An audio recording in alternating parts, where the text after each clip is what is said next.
You can steal the credit, but you cannot unsing my voice. You were never here, Sai. The legend is mine now. Grandma, I have it. Your voice. It's real, it's here. The proof is my voice. The one thing you could never sign your name to. I have been quiet for 30 years. It is time the city heard the woman, not the lie.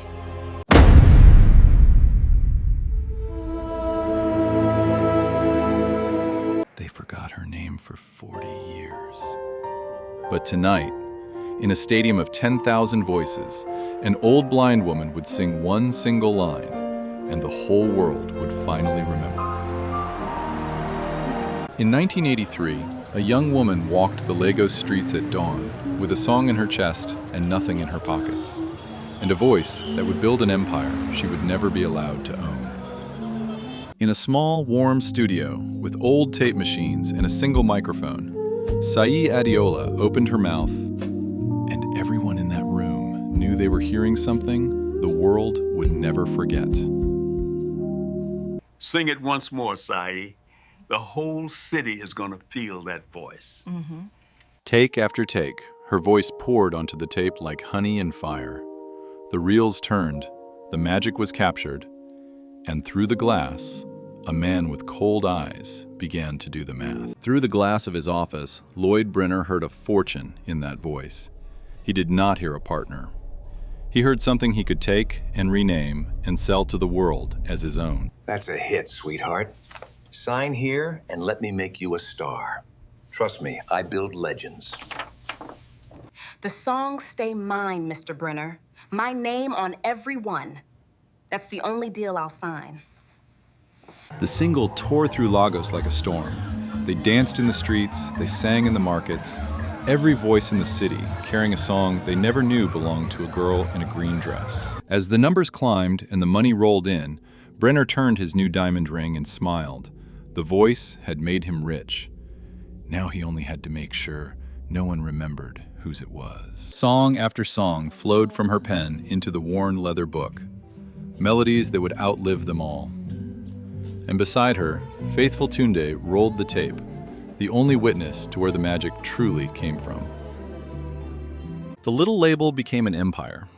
Gold records lined the walls. The money never stopped. And every brick of it was laid on the songs of a woman the world was never even told about. Sai, meet Kola, the voice for the stage. You write, he shines. Everybody wins. So you're the secret. Don't worry, Mama. I'll make your songs famous. People remember a face, not a session singer. She gave Kola her songs to sing and taught him every note. But one secret verse she kept for herself, never recorded. A hidden key she would not need for 30 long years. Kola became a superstar on her melodies. His face on every billboard, his name on every chart. And Sai, who wrote it all, stood in the dark where no camera could ever find her. My name is missing from the last 3 records. We had an agreement, Mr. Brenner. Paperwork, darling. The lawyers handle credits. Focus on the music. That's the gift God gave you. Alone in the studio, she signed her songbook the only way she could.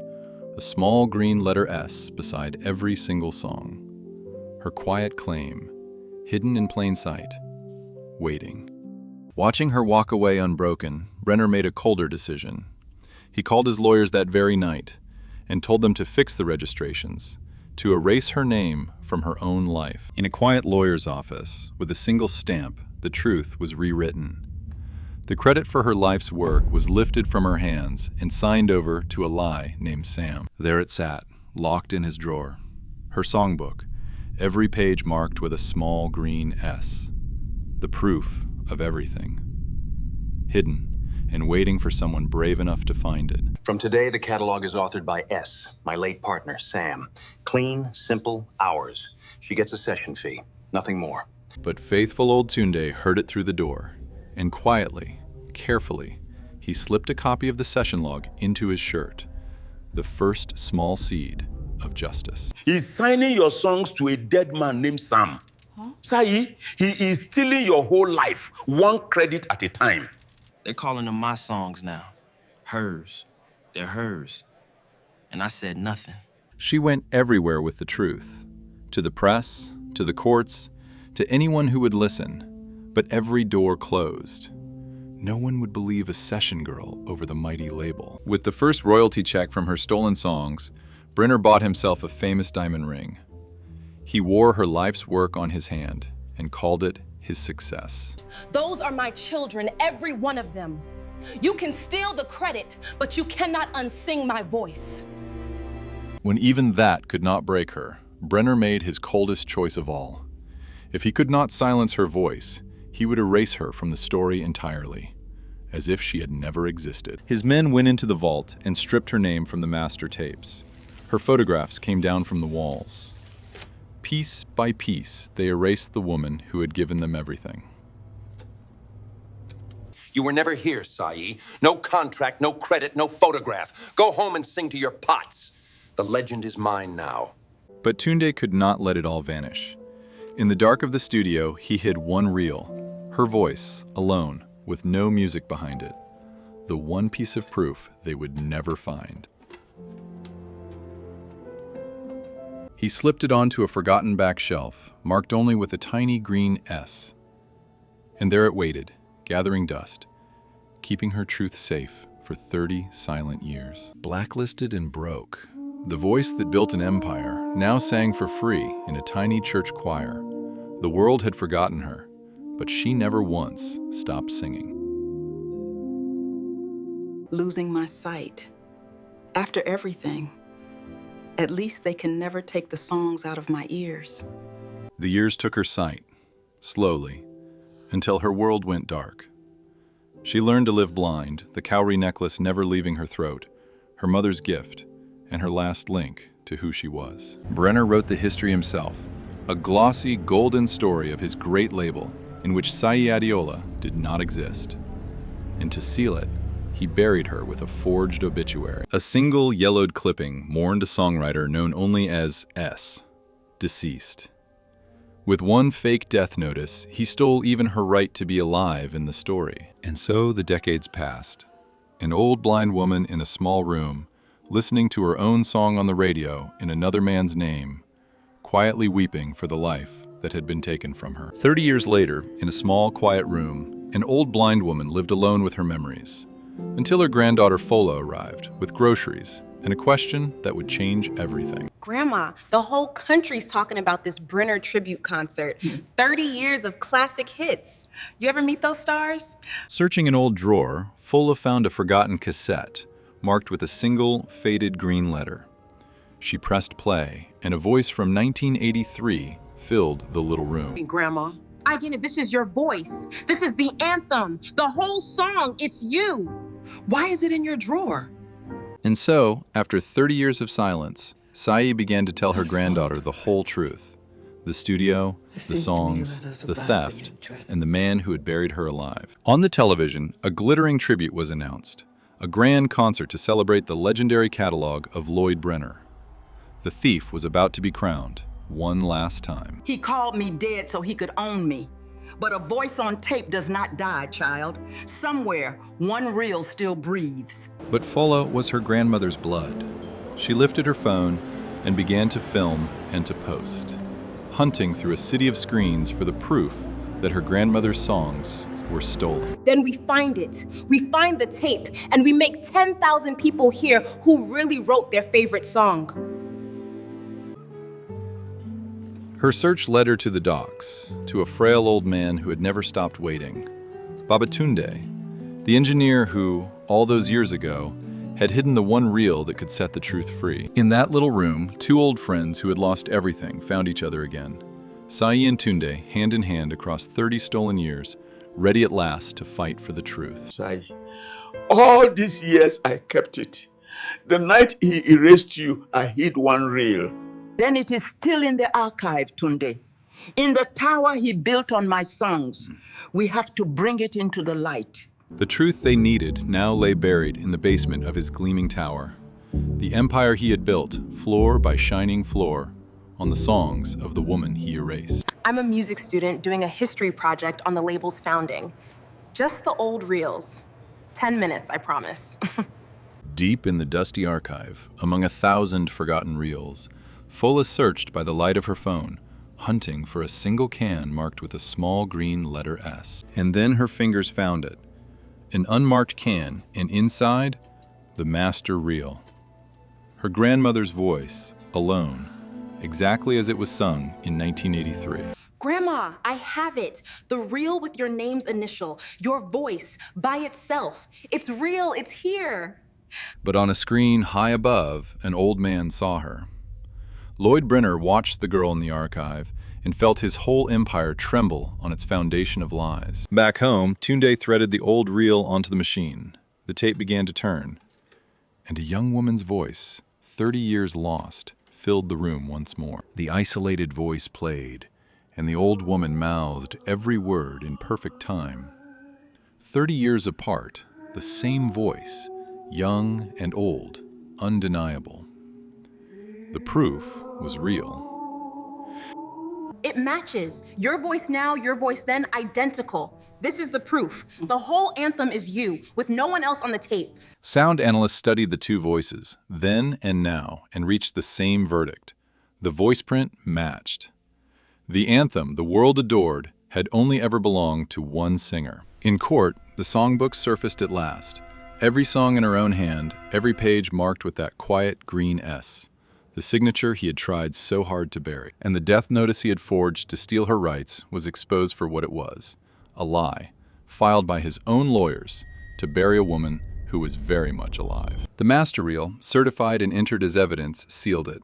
Her voice, alone on the tape, was the one thing in his whole empire he could never sign his name to. This is a sad old woman and a clever forgery. S was my partner, Sam. Where is your proof she ever sang a note for me? The proof is my voice, Mr. Brenner. The one thing in this whole empire you could never sign your name to. The news broke like thunder.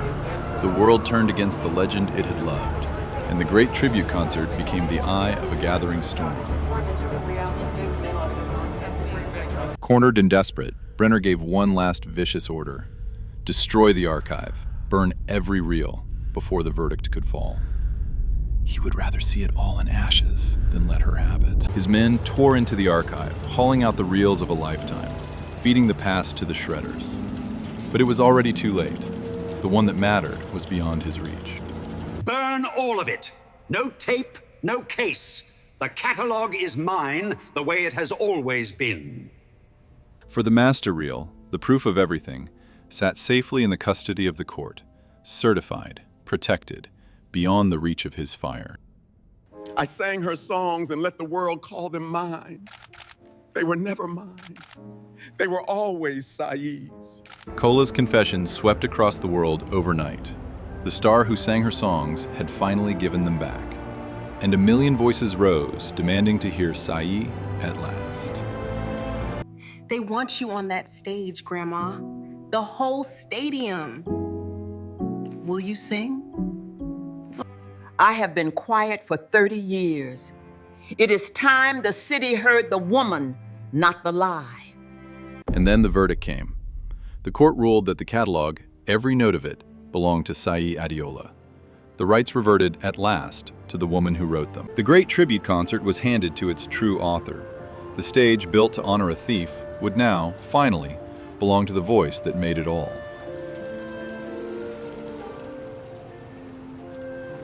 And Lloyd Brenner, the diamond ring still on his hand, stood in the street and watched the marquee change from his stolen name to hers. The stadium was full, a sea of light in the darkness, and a single piano waited alone in the spotlight for the voice the world had loved without ever knowing its name. And there she was, blind, silver-haired, the cowrie necklace at her throat, led gently to the piano by her granddaughter's hand. Saeed Adeola, home at last. I took your songs, your name, your photograph, even bought a ring. They told you these songs belong to a man named Sam. Listen now and tell me whose voice. She began to sing, and in a single heartbeat, 10,000 people knew that voice, the one they had loved all their lives, and the whole stadium rose.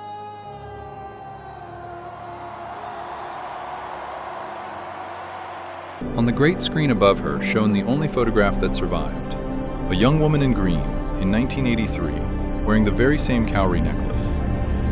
No forgery could ever undo that. And Kola climbed from the crowd to sing beside her, returning the harmony he had borrowed for 30 years, giving the song and the glory back to the woman who wrote it.